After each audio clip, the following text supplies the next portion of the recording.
வெற்றிவேல் முருகனுக்கு அரோஹரா. வேல் முருகனுக்கு அரோஹரா. வேல் முருகனுக்கு அரோஹரா. நம்மளுடைய பாரத தேசத்தில் ரொம்ப புண்ணியமான ஒரு பகுதி இருக்கணும்னு சொன்னால் அது நம்மளுடைய தமிழகம்தான். தமிழ்நாடு அவ்வளவு புண்ணியமான நாடு. ஏன் மேலெல்லாம் புண்ணிய மண்டலையான்னு கேட்டால் நீங்கள் வரலாறு எடுத்து பார்த்தீங்கன்னா பெரும்பாலான இறைவனுடைய வரலாறு நடந்த பகுதி முழுக்க வடநாட்டில் தான் இருக்கும். ஆனால் தமிழ்நாட்டிலையும் அதே அளவுக்கு நடந்திருந்தாலும் இந்த தமிழ்நாட்டில் ஒரு பெரிய சிறப்பு என்னென்னா, இந்த நம்மளுடைய இந்தியா மேலே நிறைய போர் எடுத்து வந்தப்போ எல்லா ஊரையும் கைப்பற்றி கோவிலையெல்லாம் சிதைத்தப்போ கூடி அந்த தமிழ்நாட்டுக்குள்ளே அவ்வளோ படையெடுப்பு வர முடியல. அது வந்த போதும் இங்கிருந்த அத்தனை அடியார்களும் தங்கள் உயிரை கொடுத்து இந்த தேசத்தை காப்பாற்றினாங்க. அப்படி அந்த உயிரை கொடுத்து காப்பாற்றுறதுனாலையோ என்னவோ இந்த மொழி இறைவன்கிட்ட மித்த மொழிகளில் மன்றாடினால்தான் சுவாமி வருவார். மித்த மொழியில் நம்மளுடைய வடமொழி ஆகட்டும், இது எல்லாத்துக்குமே ஒரு முறை ஒன்று இருக்குது. அந்த ஏற்ற இறக்கமெல்லாம் விட்டுட்டோம்னா அதனுடைய பலன் குறையிறதுக்கு வாய்ப்பு உண்டு. ஆனால் தமிழுக்கு மட்டும்தான் ஒரு தனி சிறப்பு இருக்குது. ஏன்னா இந்த தமிழ் மொழிங்கிறது மித்த மொழிகளை காட்டிலும் நம்ம மொழி எங்கிருந்து வந்ததுன்னா அது ஆத்மாவிலிருந்து பிறந்த மொழின்னு சொல்லலாம். அதனால தான் சுவாமியை அது திட்டுனா கூடி சாமி கூப்பிட்டு கீழே வச்சுறாரு. அதனால தான் அருணகிரிநாதர் சொல்கிறார், வைதாரையும் வாழ வைப்பான்கிறார். திட்டுனா கூடி சாமி இது பண்ண மாட்டாராம், கூப்பிட்டா வந்துடுவேங்கிறார். அப்படி இந்த அருணகிரிநாதருடைய ஒவ்வொரு எழுத்துக்கும் முருகப்பெருமான் மயங்கி சொக்கி கிடக்கிறார். எப்படி சொல்லுவோமே அப்படியே சொக்கி போயிட்டேங்கிற மாதிரி அருணகிரிநாதருடைய ஒவ்வொரு எழுத்துக்கும் முருகன் அடிமை. நம்மெல்லாம் முருகனுக்கு அடிமை, முருகன் அருணகிரிநாதருக்கு அடிமை. அதனால் என்ன ஆயிடுச்சு அப்படின்னா, நீங்கள் இந்த ஒரு பெரிய கதவு இருக்குது, கதவை நம்மக்கிட்ட இழுக்கணும்னு வைங்கினேன், நம்ம போய் கதவை பிடிச்சி இழுக்கலாம். ஆனால் நம்மளால் இழுக்க முடியாது. நம்ம ரொம்ப தொலைவில் இருக்கோம், கதவு நம்மக்கிட்ட வரணும் அப்படின்னா என்ன பண்ணணும்? அப்படி ஒரு பொருளை நம்மக்கிட்ட இழுக்கணும், கதவை நம்மக்கிட்ட இழுக்கிறோன்னா கதவு வெயிட்டாக இருக்குது. கோவில் கதவெல்லாம் நீங்கள் பார்த்துருப்பீங்க, தள்ளக்கூடி முடியாது நம்மளால். ஆனால் அந்த கதவை நம்மக்கிட்ட இழுக்கணும்னா என்ன பண்ணலான்னா, அதில் ஒரு சங்கிலி ஒன்று போட்டு அந்த சங்கிலியோடைய முனை நம்மக்கிட்ட இருந்தது அப்படின்னா அதை நம்மக்கிட்ட இழுத்தரலாம். அதே மாதிரி முருகப்பெருமான் மிகப்பெரிய ஒரு அவ்வளோ பெரிய பரம்பொருள் முருகப்பெருமான்.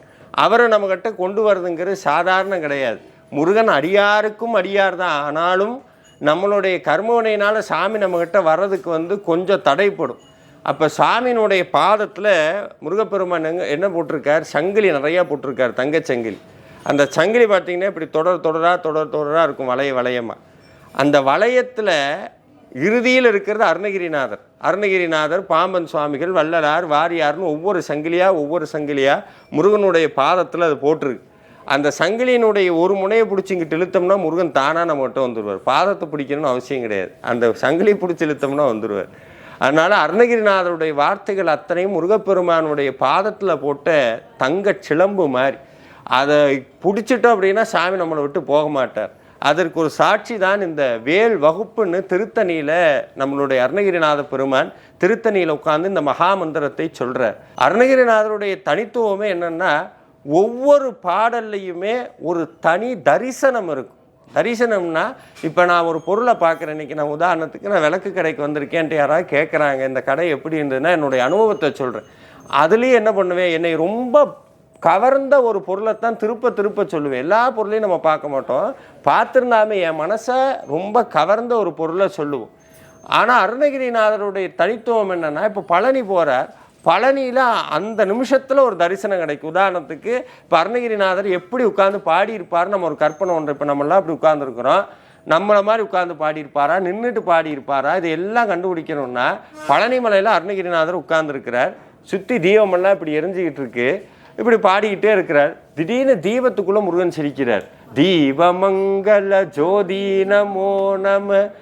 பார்க்குறாரு. அந்த தீபத்துக்குள்ள எப்படி முருகன் தெரிஞ்சார்? என் மனசுக்குள்ள இருக்கார். தூய அம்பல லீலா நமோ நம தேவ குஞ்சரி பாகா. ஏன்னா பார்க்குற பொருள் எல்லாம் முருகன் தெரியும் போது முருகா முருகா முருகான்னு நம்ம சொல்கிற மாதிரி நமோ நமஹா நமோ நமஹா ஒரு தடவை சொன்னால் போற்றி உனக்காக, மமகானா எனக்காக, நமகானா உனக்காக, எல்லாம் உனக்காக, எல்லாம் உனக்காக. அருணகிரிநாதருக்கு ஆசை எல்லை கடந்து போகுது. அதனால் நமோ நமஹா நமோ நமகாங்கிற இப்படி ஒவ்வொன்றா ஒவ்வொரு விஷயத்தையும் அப்போ என்ன பார்க்குறாரோ என்ன தரிசனம் கிடைக்கிறதோ அப்படியே பதிவு பண்ணுறார். அப்போ திருத்தணியில் இந்த வேல் வகுப்பை சாமி தொடங்கும் போதே முருகனை நினச்சி தொடங்கணும். இந்த வேல் வகுப்பு கொஸ்டின் ஆன்சர் மாதிரி இருக்கும். ஒவ்வொன்றும் கிட்டத்தட்ட 15 கொஸ்டின், அதுக்கு ஒரே ஆன்சர். உதாரணத்துக்கு நீங்கள் யார், நம்ம பேர் என்ன, எல்லாம் கேட்டு கேட்டு இது எல்லாம் நான் தான்ப்பான்னு ஒரு பதிலில் சொல்கிற மாதிரி அருணகிரிநாதர் வேல் வகுப்பு கொடுக்குறார். பருத்த முளை சிறுத்த இடை வெளுத்த நகை கருத்த குழல் சிவத்த இதழ் மரச்சிறுமி விழிக்கு நிகராகும் எதுன்னு சொல்லியிருக்க மாட்டார். அவர் துதிக்கும் அடியவர்க்கு ஒருவர் கெடுக்க இட நினைக்கின் அவர் குலத்தை முதல் அறக்கலையும் எனக்கும் ஓர் துணையாகும் எதுன்னு எல்லாம் சொல்லிட்டு கடைசியில் மணி முத்தாக ஒரு வரியை சொல்லியிருப்பார். திருத்தணியில் உதித்தருளும் ஒருத்தன் மலை விருத்தன் எனது உளத்தில் உரை கருத்தன் மயில் நடத்து குகன் வேலே. அதாவது ஒரு பொருளினுடைய பெருமையை சொல்லணும்னா எடுத்தெடுப்புலேயே அதை பற்றிய ஒரு சஸ்பென்ஸ் மாதிரி கொண்டு போயிட்டு யார் அது யார் அது யார் அதுன்னு தேடுற மாதிரி கொண்டு வந்து கடைசியில் சொல்லுவார், முருகப்பெருமான் கையில் இருக்கக்கூடிய வேல் தான் நான் சொன்ன அத்தனை பெருமைக்கும் காரணம். இப்போ இதில் ஒரு நுட்பம் என்னென்னா, நிறையா பேர் வேலை வழிபடுறதும் முருகனை வழிபடுறதும் வேறு வேறா. ஏன் முருகனையே கொண்டு வந்து வீட்டில் வச்சுக்க கூடாதா? ஏன் வேலை வச்சுக்கணும்? இந்த வேல் இப்போ அம்பாள் கையில் திரிசூலம் இருக்குது. ஆனால் அம்பாளை விட்டுட்டு திரிசூலத்துக்கு அவ்வளோ மதிப்பு கிடையாது. அம்பாள் கையில் இருந்தால் தான் திரிசூலத்துக்கு மதிப்பு. இதே பெருமாள் கையில் சுதர்சனம் இருக்குது. ஆனால் சுதர்சன ஆழ்வாருக்குன்னு தனியாக நம்ம பெருசாக ஹோமங்கள்லாம் இருந்தாலுமே பெருமாளை தாண்டி அவருக்கு மதிப்பு கிடையாது. பெருமாளோடு சேர்ந்து தான் அவருக்கும் மதிப்பு. ஆனால் முருகப்பெருமான் கையில் இருக்கக்கூடிய வேலுக்கு இன்னமும் ஒருபடி சொல்லணும்னா முருகன் இல்லாட்டியும் பரவாயில்ல வேலை வச்சு கும்பிடுங்கிறான். இப்போ பழமுதிர்ச்சோலை பாருங்கன்னா இப்போ தான் சுவாமி மூலவர் சன்னதி இருக்கு. ஆனால் முன்னாடி நம்மளுடைய ஆதி தமிழர்கள் வழிபட்டது வேலை தான். இன்னைக்கும் பழமுதிர்ச்சோலையில் திருமுருகாற்றுப்படையில் நம்மளுடைய நக்கீரர் பழமுதிர்ச்சோலையை பற்றி சொல்லும்போது மட்டும் நம்மளுடைய ஆதி தமிழர்கள், அதாவது வேட்டையாடி வாழ்ந்து கொண்டிருந்த அந்த சமூகம் எப்படி முருகனை வழிபட்டதுன்னு சொல்றதுக்காக பழமுதிர்ச்சோலையை சொல்லும்போது வேலை பற்றி சொல்றார். அப்போ இந்த வேல் ஏன் இவ்வளவு தூரம் பிரதானப்படுத்தப்பட்டது, ஏன் முருகனுடைய கையில் இருக்கக்கூடிய வேலுக்கு இத்தனை சிறப்பு அப்படின்னா, வேல் வேறு முருகன் வேறு கிடையாது. எப்படி நம்ம எல்லாத்துக்கும் ஒரு விஷயம் தெரியும், சிவபெருமான் வேறு முருகன் வேறு இல்லைன்னு நம்மளுக்கு தெரியும். சிவபெருமானுடைய உருவத் திருமேனி நம்ம பார்க்குறோம். நடராஜர், சோமாஸ்கந்தர், பிச்சாடனர்னு ஒவ்வொரு உருவத் திருமேனி பார்க்குறோம். ஆனால் உருவத் திருமேனி, உருவமும் அருவமும் ரெண்டு சேர்ந்த திருமேனி தான் லிங்க திருமேனி. அதே மாதிரி முருகப்பெருமானுடைய உருவ திருமேனி தான் முருகப்பெருமானுடைய வேல். அதனால தான் முருகப்பெருமானுடைய வேலுக்கு இத்தனை சிறப்புகள். ஆனால் நம்ம யாருமே சூலாயுதம்னு பேர் வச்சுக்க மாட்டோம், வேலாயுதம்னு பேர் வச்சுக்கணும். ஏன்னா வேல்னா முற்றறிந்த அறிவுன்னு அர்த்தம். யார் ஒருவனுக்கு அறிவு இருக்கோ அவனை வாழ்க்கையில் யாருனாலையும் ஜெயிக்க முடியாது. இந்த வாழ்க்கையினுடைய கர்மவனையே ஜெயிக்க முடியாது. அதனால தான் விதியை மதியால் வெல்லலாம்னாங்க. அப்போ அந்த அறிவை சாதாரணமாக இப்போ நான் போய் என்ஜினியரிங் படிக்கிறேன், அது அறிவா? அதான் அறிவில் ஒரு துளி. அதை வச்சு பணம் பண்ணலாம். இப்போ நான் போய் ஒரு சின்ன டாக்டருக்கு படிக்கிறேன், அதை வச்சு என்ன பண்ணலாம்? இந்த வாழ்க்கைக்கு தேவையானதெல்லாம் வச்சுக்கலாம். ஆனால் டாக்டருக்கும் சோதனை வருது, என்ஜினியருக்கும் சோதனை வருது. அப்போ இதெல்லாம் வாழ்க்கையில் தாண்டின ஒரு அறிவு தேவைப்படுது ஒவ்வொருத்தருக்கும். இப்போ நம்ம எல்லாரும் என்ன சொல்கிறோம், எல்லாத்துக்கும் ஒரு கட்டாயமாக ஒரு விஷயம், இந்த ஒரு ஆசை இருக்கும். பிரச்சனைன்னு நான் மனசு விட்டு பேசுறதுக்கு ஒரு ஆள் இருந்தால் போதும். அவங்கள்ட்ட போய் ஃபோன் பண்ணால் போதும். அவங்க ஏதோ ஒரு விஷயம் சொல்லுவாங்க, அது கரெக்டாக எனக்கு இருக்கும் அப்படின்னு வரும். அப்போ அவங்ககிட்ட இருக்கிற ஏதோ ஒரு பொருள் நமக்கு பயன்படுது. அப்போது அதுக்கு பேர் தான் அனுபவம்னு சொல்கிறோம். தமிழில் அனுபவம், ஞானம், அறிவு, இது எல்லாம் ஒன்று தான். இதுக்கு ஒரு டயக்ராம் போடணும்னா அதுதான் வேல். மணிவாசகர் சொல்கிறார், ஆழ்ந்து அகன்ற நுண்ணியனே. இந்த டயக்ராம் போட்டோம்னா ஆழ்ந்து ஒரு கோடு, அகன்ற சுவாமியினுடைய திருமேனி, மேலே நுண்ணியன்னா கூர்மையான, ஆழ்ந்து அகன்ற நுண்ணியன். இந்த அறிவு இப்படி இருந்ததுன்னா ஆழங்கால் பட்ட அறிவு, கூர்மையான அறிவு, அகந்த அறிவு, இந்த அறிவு நம்மகிட்ட இருந்ததுன்னா வாழ்க்கையில் வரக்கூடிய எல்லா இன்னல்களுக்கும் எப்படி பூட்டையும் நம்மகிட்டே கொடுத்து சாவியும் நம்மகிட்டே கொடுத்து ஆண்டவன். அதுதான் அவருடைய திருவிளையாடலை. நம்ம போய் சாமிகிட்ட கேட்குறோம், ஐயா எனக்கு ஒரு வழி கொடுன்னு. சாமி நம்மளை பார்த்து சிரிக்கிறார். ஏன் சிரிக்கிறார்? உன்ட்ட தான்டா இருக்குது வழி, உன்ட்ட தான் இருக்குது. என்கிட்ட வந்து கேட்குறான் தான் நீ படைக்கும் போதே எல்லாம் வச்சு அமுச்சு விட்டனே அப்படிங்கிறார். அப்போ அதை தேடி கண்டுபிடிக்க வேண்டியது நம்மளுடைய கடமை. அதை செயல்படுத்துறது சுவாமியினுடைய வேல். யாரெல்லாம் முருகப்பெருமானுடைய வேலை வழிபடுறாங்களோ அவங்களுக்கெல்லாம் இந்த அறிவு நுண்ணியப்படும், ஞானப்படும், ஞான வயம் வரும். அந்த ஞானத்தினாலேயே வாழ்க்கையில் இருக்கக்கூடிய இன்னல்களுக்கு இன்னல்கள் எல்லாம் தீர்ந்து வாழ்க்கைக்கு உண்டான வழியை தானே பிறக்க வைப்போம்.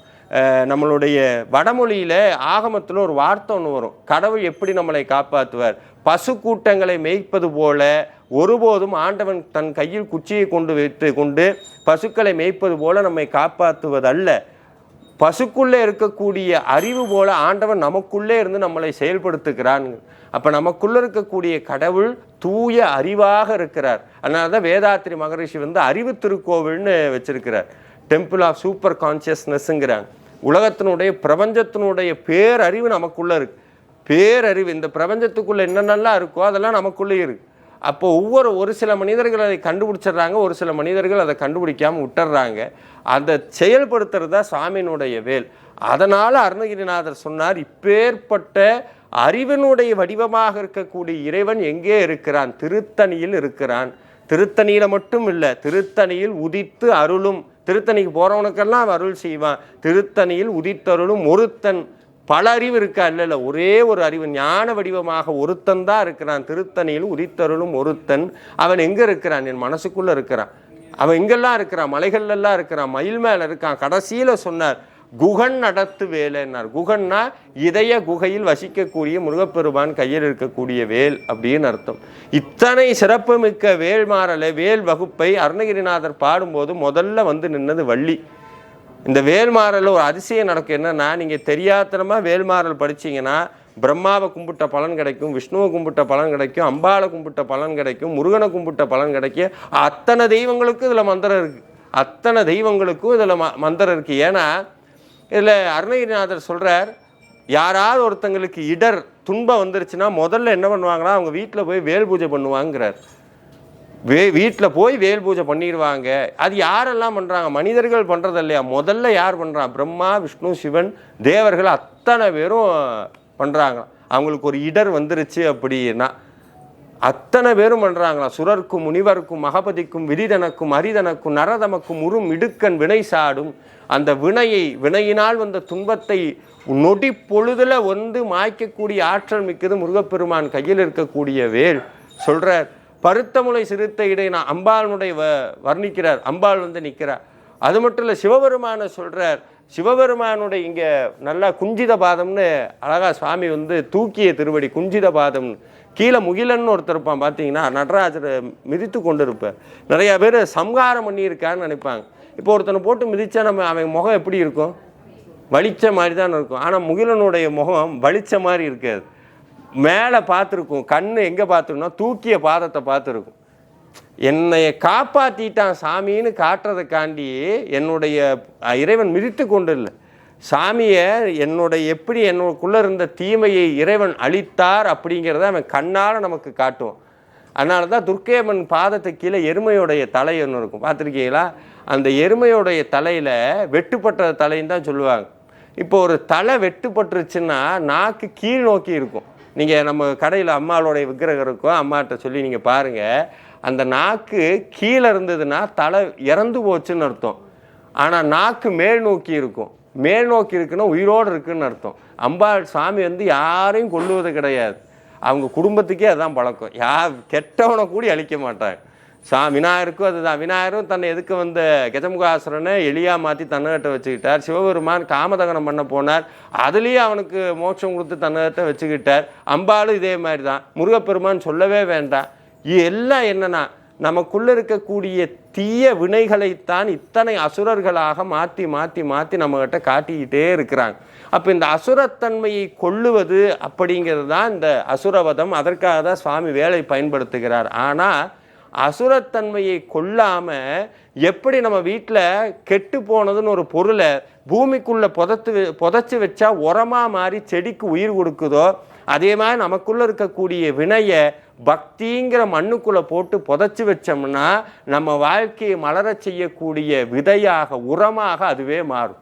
அதுதான் வேல் செய்யக்கூடிய அற்புதம். இத்தனை அற்புதமான வேல் வகுப்பை நம்மளுடைய நூற்றாண்டு கண்ட வள்ளிமலை சச்சிதானந்த சுவாமிகள், அருணகிரிநாதருடைய தொடர் அவதாரமாக வந்தவர்கள் பாம்பன் சுவாமிகள், அதுக்கப்புறம் நம்மளுடைய கிருபானந்த வாரியார், வள்ளிமலை சச்சிதானந்த சுவாமிகள், இத்தனை பேரும் அருணகிரிநாதருடைய அவதாரம் தான். இத்தனை பேர், ஏன்னா அவங்க எழுதக்கூடிய ஒவ்வொரு பாட்டிலும் அருணகிரிநாதருடைய அந்த துவனி அப்படியே வெளிப்படும். அப்பேற்பட்ட வள்ளிமலை சச்சிதானந்த சுவாமிகள் நம்மளுடைய வாழ்க்கையை மாறணுங்கிறதுக்காக, எப்படி ஒரு டாக்டர்கிட்ட போனால் உடம்பு சரியில்லைன்னா முதல்ல ப்ரிஸ்கிரிப்ஷன் கொடுக்கும்போது சொல்லுவார், போங்க குணமாகலைன்னா திருப்பி வாங்க, மாத்திரையை மாற்றி தரேன், பவரை ஏற்றி தரேன்னு சொல்லுவார். அதே மாதிரி வள்ளிமலை சச்சிதானந்த சுவாமிகள் அருணகிரிநாத பெருமான் அருளி செய்த வேல் வகுப்பை இன்றைக்கி இருக்கிற கலிகாலத்தில் இவங்க ஒரு தடவை சொன்னாலாம் போகாது, 108 தடவை சொன்னால் தான் உங்களுக்கெல்லாம் சரியா. 108 தடவை உங்கள்கிட்ட டேரெக்டாக வந்து நான் சொல்கிறேன், 108 தடவை இந்த மந்திரத்தை தினமும் சொல்லுங்கன்னா என்ன பண்ணுவோம்? 108 தடவை சொல்லணுமா அப்படிம்போம். ஆனால் நம்மளுக்கே தெரியாமல் வாழைப்பழத்துக்குள்ளே மருந்து வச்சு கொடுக்குற மாதிரி அருணகிரி வள்ளிமலை சச்சிதானந்த சுவாமிகள் நமக்கே தெரியாமல் 108 தடவை சொல்கிற மாதிரி இதை வச்சு கொடுத்து விட்டார். அதனால தான் திருத்தணியில் உதித்தருளும் ஒருத்தன் மலை விருத்தன்கிற மகாமந்திரத்தை முதல்ல 20 தடவையும், நிறைவில் 20 தடவையும், மொத்தம் 40 தடவை. அதுக்குள்ளே 64 பகுதி வரும். 64, 40, 104. அந்த 64க்குள்ளே மறுபடியும் திருத்தணியில் உதித்தருளுங்கிற மகாமந்திரம் 4 தடவை வரும். மொத்தம் 108 தடவை வர மாதிரி இந்த மகாமந்திரத்தை உருவாக்கி கொடுத்துருப்பார். இந்த மந்திரத்தை சொல்ல சொல்ல சொல்ல சொல்ல வாழ்க்கையில் ஒரு அதிசயம் நடக்க என்னென்னா, நீங்கள் முயற்சியே பண்ணாமல் வீட்டுக்கு வேல் தானாக வரும். அது நிறையா பேர் அனுபவிச்சிருக்க முடியும். பாராயணம் பண்ணால் அவங்க வீட்டுக்கு தானாக வேல் தேடி வரும். உடம்புல உஷ்ணம் ஏறும், சூடு ஏறும்.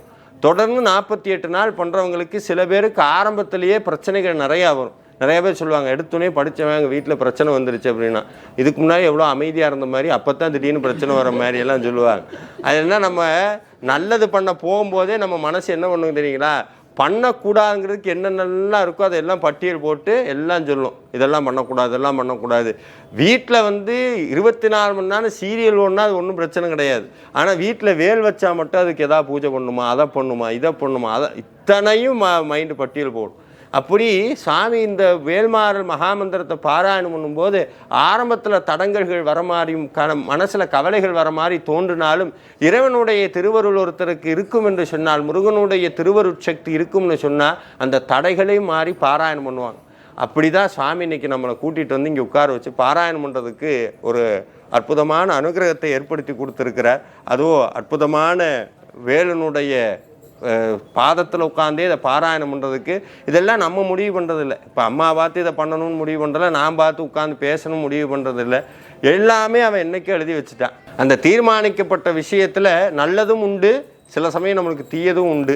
ஆனால் சாமியினுடைய திருவருள் பாருங்கள், இன்றைக்கி நம்ம நினச்சிருந்தா இங்கே நம்ம ஒரு இருக்கக்கூடிய யாராவது ஒருத்தவங்க ஒவ்வொருத்தரும் ஒவ்வொரு வேலைக்கு போயிருக்கலாம். ஆனால் இன்றைக்கி இந்த நேரத்தில் இப்படி உட்கார்ந்து சாமியினுடைய அற்புதமான இதை கடைன்னு சொல்ல, அதான் நான் முன்னாடியே சொன்ன மாதிரி உள்ளுக்குள்ளே வந்தால் வாங்கணும்னு தோணும், ஆனால் இங்கே வந்தால் வழிபடணும்னு தோணுது.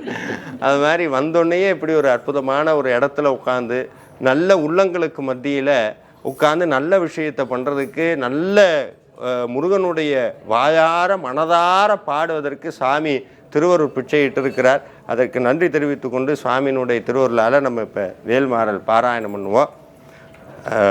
முதல்ல நம்மளுடைய வாழ்க்கையில் இல்லை இந்த பாராயணத்தில் இருக்கக்கூடிய தடைகள் எல்லாம் விலகணுங்கிறதுக்காக விநாயகரை மனசார பிரார்த்தனை பண்ணி, கந்தர் அனுபூதி மகாமந்திரத்தில் நெஞ்சக்கனகல்லும் நிகழ்ந்துருகன்னு தொடங்கக்கூடிய கந்தர் அனுபூதியினுடைய முதற்பாடல்.